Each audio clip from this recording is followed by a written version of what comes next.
Good morning, it's Smitty here from Kevin's Solar Adventure.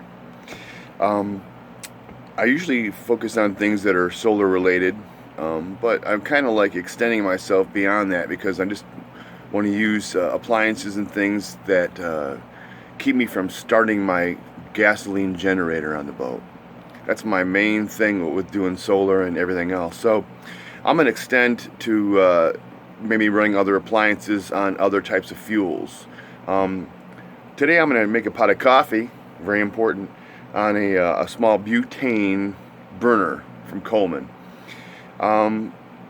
These things are great for just heating up small things, maybe a pot of pasta or making some rice or something, just making breakfast, cooking a skillet on there.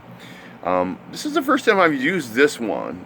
This thing comes in a little case. It's about 17 bucks at Walmart, and I thought, well, I'll try one because a friend suggested it.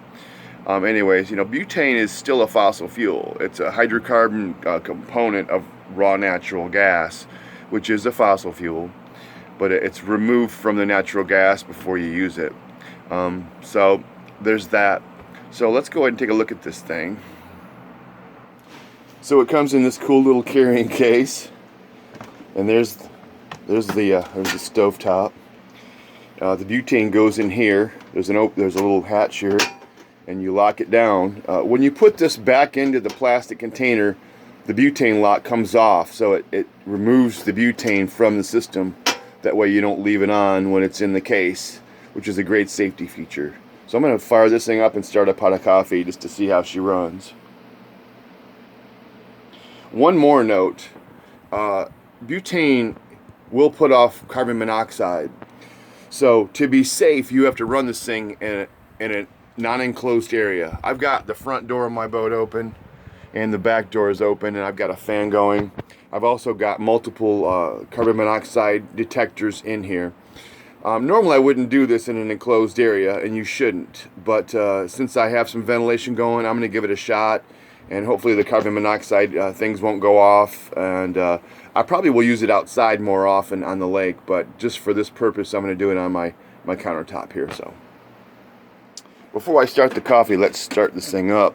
There's the butane container. You buy these also separately. They're about $2 or $3, and I think they run for about an hour. But that's the cylinder there, and basically you put that in there and then you lock it down, and it connects the butane to the system. When it goes back in the case actually pushes that up. You can't put it in the case without that, with it being locked. So there's that. Let's go and start it up. Basically you turn the knob down to the start position. There it goes. It's on high now, and I can just turn it down, up and down like that. And you can adjust it and then shut it off like that. Pretty handy little deal here, and it stows away pretty compact. So I got one of the old school percolators. I'm going to use on this burner. Got the metal basket there, and you put the coffee in it and it'll percolate. So let's put this on there. Close it up. That's old school. I call it old school because you don't see, most kids probably won't know what this really even is. As a kid growing up though, my parents and grandparents use this kind of coffee maker every day. So, okay, the butane's locked in. I'm going to turn on the flame.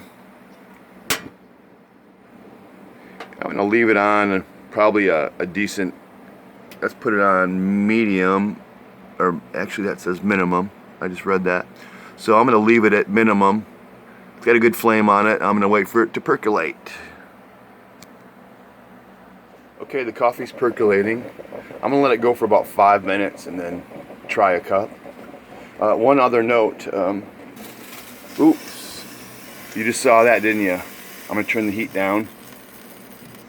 That was water coming out and dousing the flame. Not good. Let's go ahead and just remove this. Okay, so now you got to watch the level of water in this thing. I'm going to stop the video and fix things. Okay, I don't mind being your guinea pig. You see what happens if you put too much water in this thing and you leave it up on high. So once it started percolating, I turned the heat down to its minimum setting. Water's still boiling. I'd also poured out about a half a cup of water just to raise the level down and bring it down a little bit. So I'm learning with this thing. This is new to me as far as doing this style.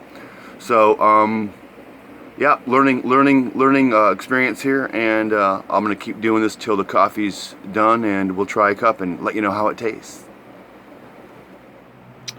All right, let's give it a try. This is my goofy mug my mom gave me.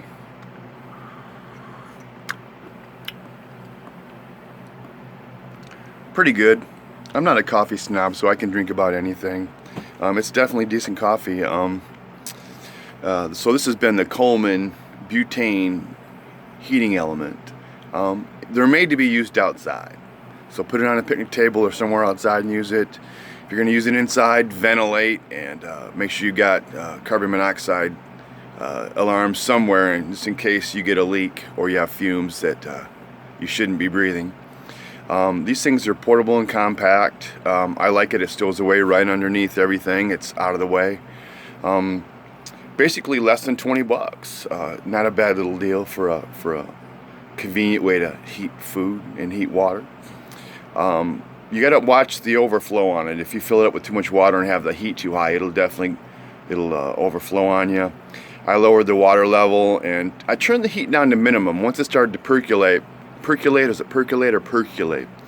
Once it started to percolate, I turned the heat to the minimum setting and it kept percolating. So that way it helped it not boil over. So basically that, the sides of it do get warm. So this oven, keep it away from things because it'll melt plastic. About 115 degrees it got along the sides.